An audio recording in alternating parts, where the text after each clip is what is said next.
Well, good afternoon, everyone, and a very warm welcome to this Fusion 21 launch of our workplace and facilities framework. We're delighted that you've been able to join us, and I'm delighted to be joined this afternoon by three of my colleagues. So we have Lisa Henrys, who's the framework manager, Phil Woodhead, who's the category manager, and Sarah Maguire, our social value manager. So a big welcome to them. Before we start, I'll just do a few housekeeping points in case you're not familiar with this GoToWebinar software. So the orange tab on the top of your control panel, you can press that orange button and that reduces the size of the panel to enable you to see more of the presentations and so on. You can then also click the audio settings if you're having any difficulties hearing us. All the audience is on mute and will remain so for the course of the webinar. But if you are hearing us, if you're having problems hearing us, often the best solution, I'm told, is to actually log in and log back out again, log out and log back in again. But anyway, hopefully you can all hear us. And importantly, you also have the question panel. And we do want to hear from you. So if you have any questions about the presentations or the framework itself, then please do use the question button. So, okay, without further ado, I'm going to hand over to Phil, who's going to start the presentation. Thanks, Andrew. So today we're here to launch and tell you about our new workplace and facilities framework. So I'm going to give you a little bit of a background to Fusion21 for those people that aren't current members of Fusion21. We're going to introduce you to the new framework, the lots for the new framework, how call-offs work, and then Sarah's going to talk a little bit about social value. So without further ado, I shall make a start. So next slide, please, Andrew. I think it's important that we touch on where we've come from and where we are today. So Fusion21 have been in sort of going for, let's say, just short of 20 years now, or about 20 years, and we have two core objectives. Procurement, which is for us delivering value for money and efficiencies for our members, and social value, and both of those things are important to us. Overall, as a group, we are a not-for-profit organisation, and they're the things that are very important to us. I think if you go back some years, established 2002, we predominantly were northwest based. Our frameworks, when we operate nationally now, we're the very broad split 50-50 north-south. It's important to say that as we've grown over that time, so has the number of projects. So we've now got just over 900 live projects. And obviously with those, building in the efficiencies that we've created as part of the procurements and the social value obligations we build into the supply chain, you can see some statistics that we've delivered there. I think if you consider Fusion21 to maybe some of our competitors, we like to think that we're providing a procurement service. It isn't just a framework. So we do have those access-only framework options, but actually a lot of our members value the fact that we're providing them support in delivering the framework call-offs. Next slide, please, Andrew.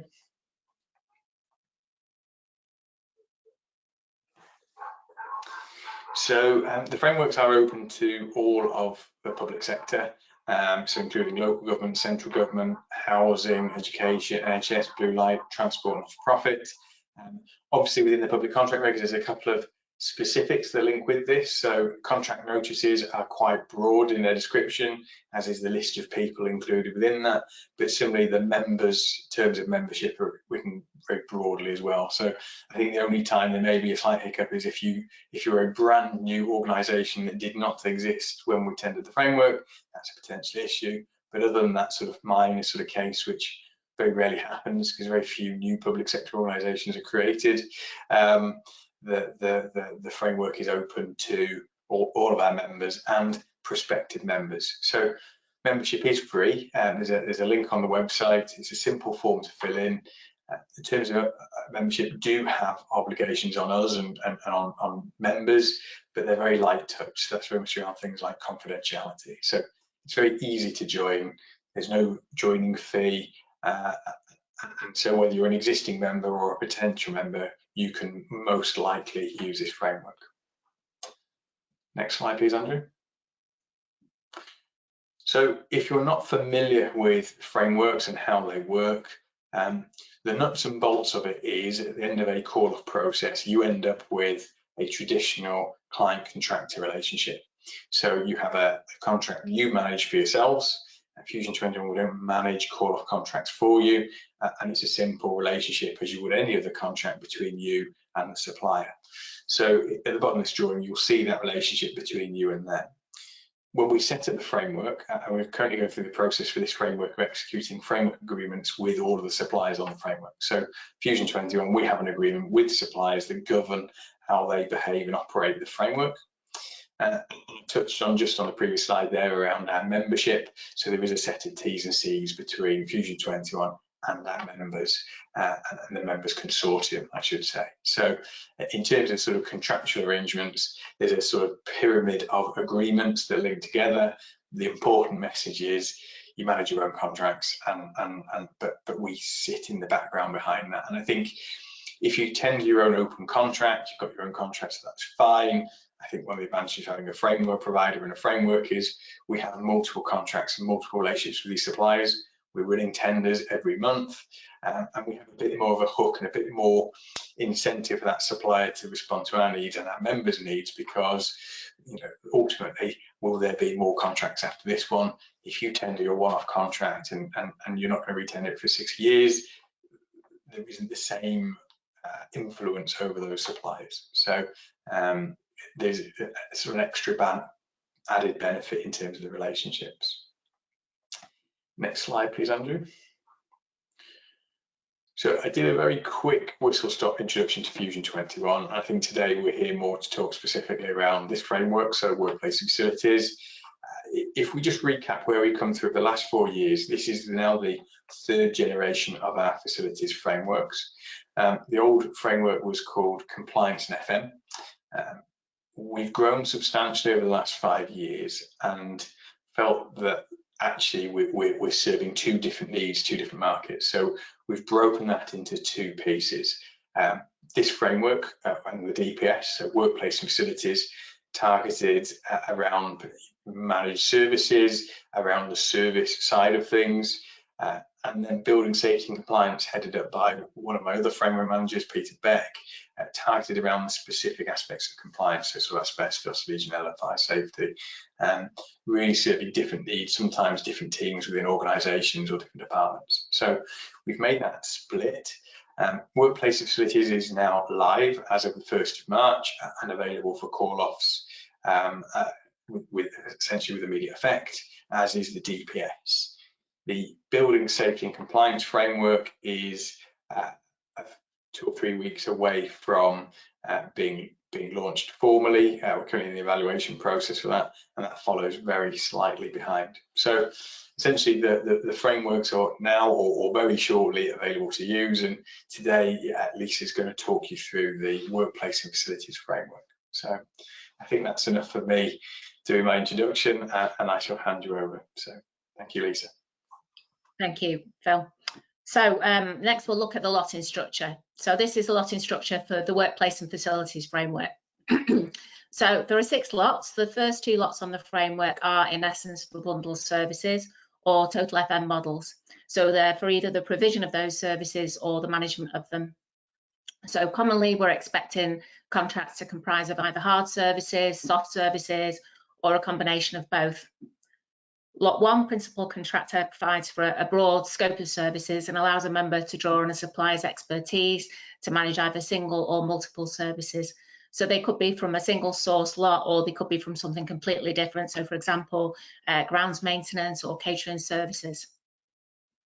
Then Lot 2, managing agent, provides the management of FM packages from inception through to on-site services, which allows you, the member who don't necessarily have the expertise or the resources to manage your own contracts, someone to appoint those, a managing agent to manage those contracts for you and look after those services for you. Next slide, please, Andrew. So the following 4 lots of the provision of single services. So cleaning and washroom services, lot 4, security services, lot 5, waste management, and lot 6, building engineering or M&E services. So I won't read out the specifics of those, but in essence, just single stream services. So next slide, please, Andrew. And then finally, there's a complementary DPS. We decided to offer a DPS to allow flexibility. Basically, a framework static in that suppliers can only apply to join during the tender period. And once that framework tender period is closed, no other additional suppliers can be added to the process. However, with a DPS, the application process stays open throughout its lifetime. So, for example, if we have a member who calls us and wants to add their incumbent supplier to the list, those who can tender, they can be added, or if a member gets a Section 20 nomination, they can be added to the list of people who can tender. And we've got that flexibility basically, as long as they meet the minimum criteria, they will be able to tender. There's no provision for a direct award on a DPS, everything's got to be tendered, so that there isn't the provision for that, but we do have the option to do a direct award on the actual framework. So it's again offering that flexibility across the two. And I'll run through the call-off options for the framework in a little while. So some information about the tendering process. We tendered the framework through the Delta portal. The framework was evaluated using a ratio of 60% quality and 40% price, and this can be altered either way for a competition plus or minus 20%. The DPS is and was evaluated on a pass-fail criteria. So, for example, health and safety, policy and capability, business and professional standing, and financial information. We use the same questions. Sorry, a bit squeaky. We use the same questions set for the framework. So before we evaluated quality and price, suppliers who applied for the framework also had to pass the same minimum criteria. And we've got a more detailed slide about the minimum criteria next, please, Andrew. So the minimum criteria for the framework, I won't go into the specifics of it, but in essence, what we do is we check suppliers' insurances through construction line, and we also check and keep our own records and carry out our own due diligence. So we know where suppliers are up to with their insurances. We check that suppliers are registered on Information Commissioner's Office, and if they weren't registered, we've asked them to join. So all our suppliers now are registered. And then there's specific mandatory criteria as well that's applicable for each lot. So, for example, for lot 6, M&E services, we expect the suppliers to be gas safe and have an electrical competent person scheme. The next slide, please, Andrew. For the Workplace and Facilities Framework, we received 82 applications, of which 63 were appointed to the framework. For the DPS, we received 18 applications and 15 suppliers so far have been appointed.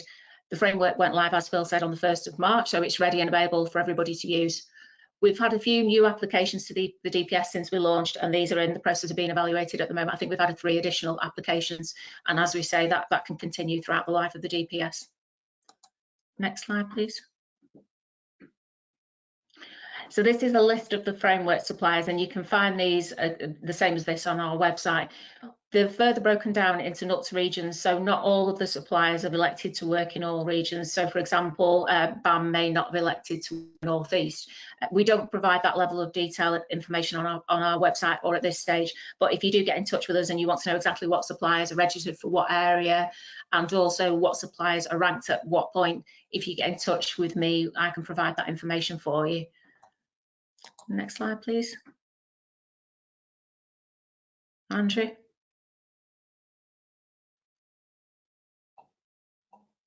So this is the supplier appointed to lot 4, 5 and 6.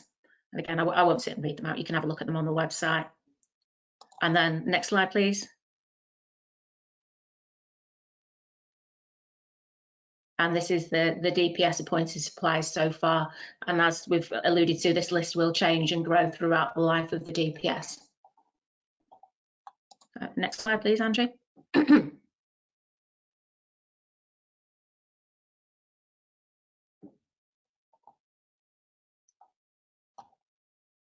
Okay.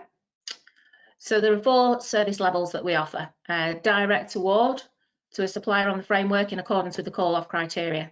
A member may make a direct award to either the top ranked contractor or another contractor on the lot in line with Schedule 13 of the framework. So for example, that could be proximity, speed and mobilisation, capacity, or a previous successful commercial relationship. And I'll go into a little bit more detail about about Schedule 13 in a little while.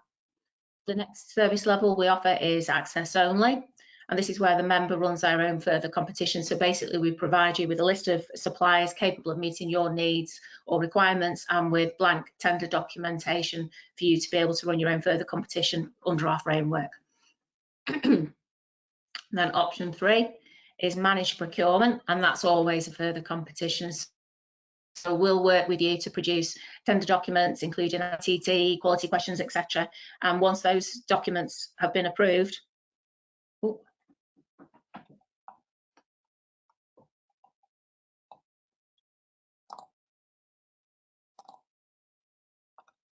sorry, I've lost connection there. So sorry, once those documents have been approved, we issue via the Tender portal, our Delta Tender portal, or your own members tender portal if you prefer to use that.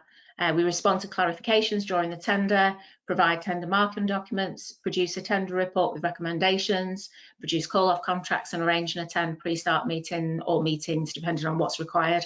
And we also provide support during the contract if you need help to resolve any issues that may arise.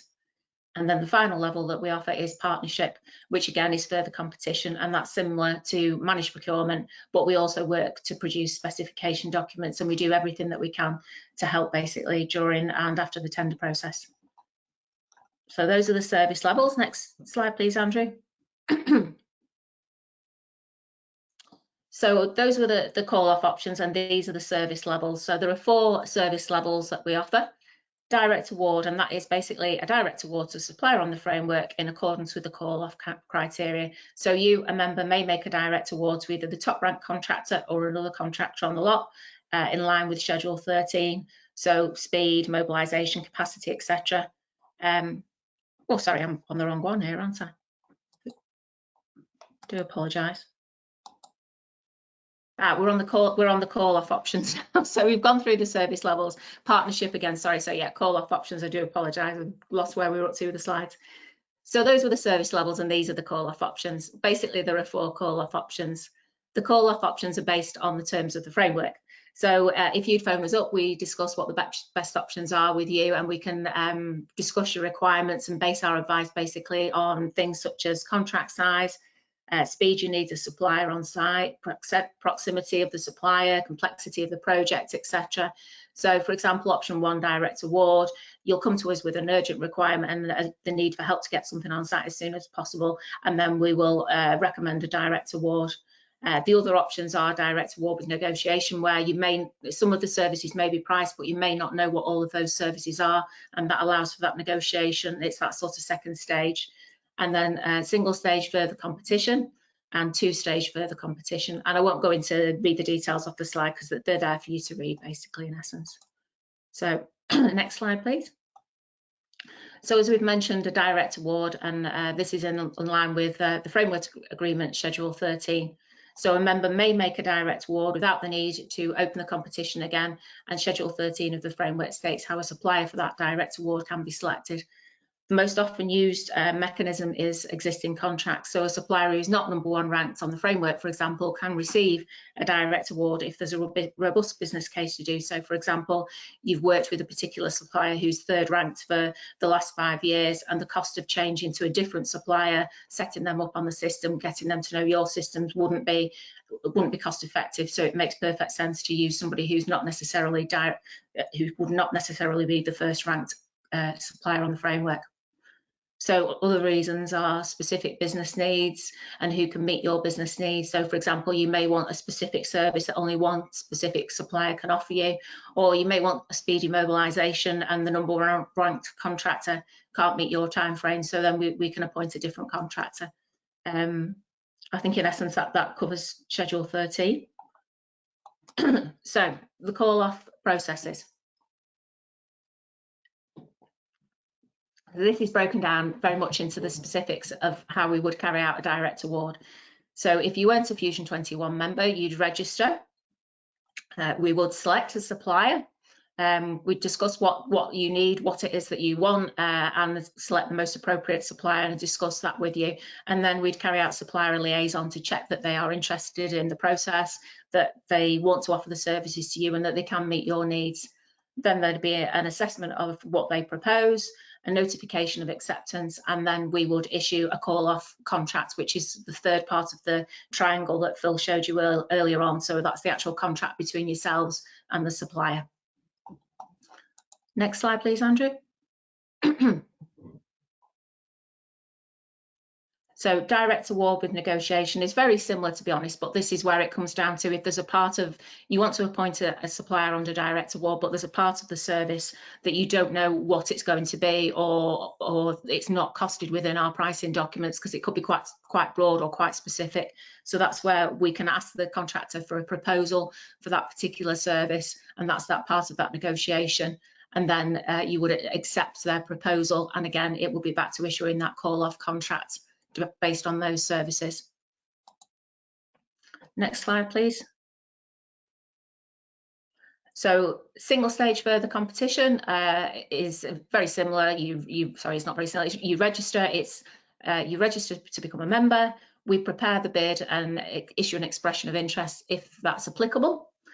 We develop documents to your tender requirements, so we can develop pricing documents, ITT and specific quality questions, and build that around what your needs are. We can also build in social value at that point. We then issue the ITT, and then we or yourselves can carry out the evaluation. So there's different ways we can do that, online or offline, and we can discuss that again with you depending on what your needs are. We then notify the supplier who's successful, and again issue that call-off contract. Next slide. So two-stage further competition is a similar process. It's just got that extra stage built in where there is that ability to negotiate with a successful contractor. So it's evaluation of stage 1 and 2. So you can evaluate the tenders and then carry out further discussion and dialogue with that winning contractor. And then again, it's supply notification and issue of the call-off contract. So why use a framework? The benefits: all the suppliers have been vetted, their insurance, qualifications, financials and references have all been checked by us, so you can rest assured that they have gone through a rigorous process. There's a really comprehensive list of services that can be called off against, and a really wide range of suppliers, both regional and national. So we've got smaller contractors and larger contractors, and we can help you with any size of contract really as well, whether that's a large multi-academy trust or a single building, for example. So the framework is procured in line with Public Contracts Regs 2015, and it's also Public Contract Regs Scotland 2015 as well, so it can be used in Scotland. There are flexible call-off mechanisms, as I've discussed, from direct award if you know the supplier you want to work with, or you've got an urgent need, to further competition where we can really bespoke our service to what you want and give you as little or as much help as you need throughout the process. We've also got a really useful suite of KPIs to go with every single lot on the framework. So you can use those for your call-off contract to monitor your supplier, and we can also monitor your supplier for you.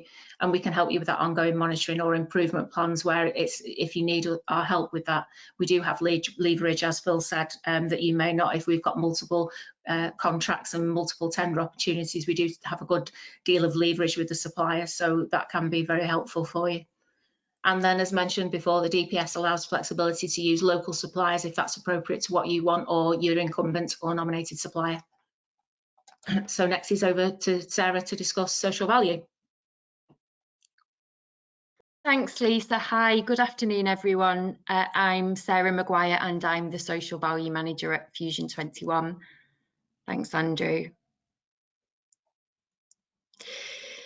So I'm going to spend just a few minutes outlining how social value is built into all our frameworks at Fusion21, but specifically how it's built into the workplace and facilities framework and what that means for you, our members.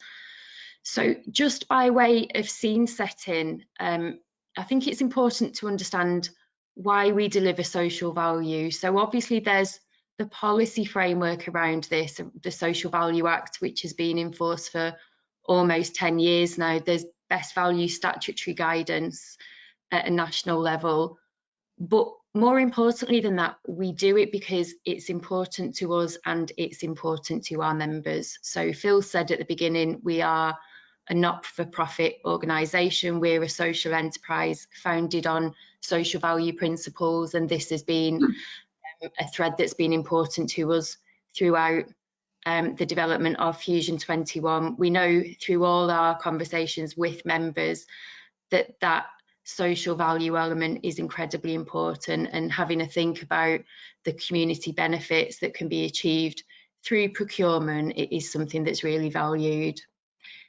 So the approach at Fusion21 is to embed social value in all our frameworks, and as a result of that, social value is delivered on all contracts, and we have a social value team which is dedicated to making sure that that happens for our members. Thanks, Andrew.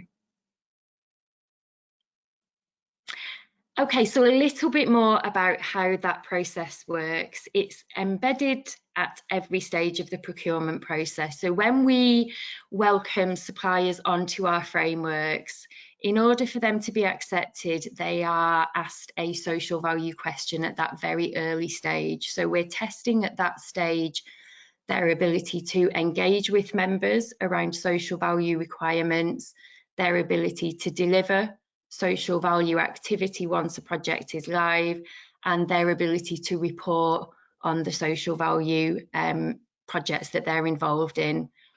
We operate a really simple credit model at Fusion21, where we expect to see 10 social value credits delivered for every £100,000 of spend. On larger projects where a project is worth over 500,000, we would expect to see employment and apprenticeship outcomes. But for the smaller projects, there's lots of other options as well for suppliers.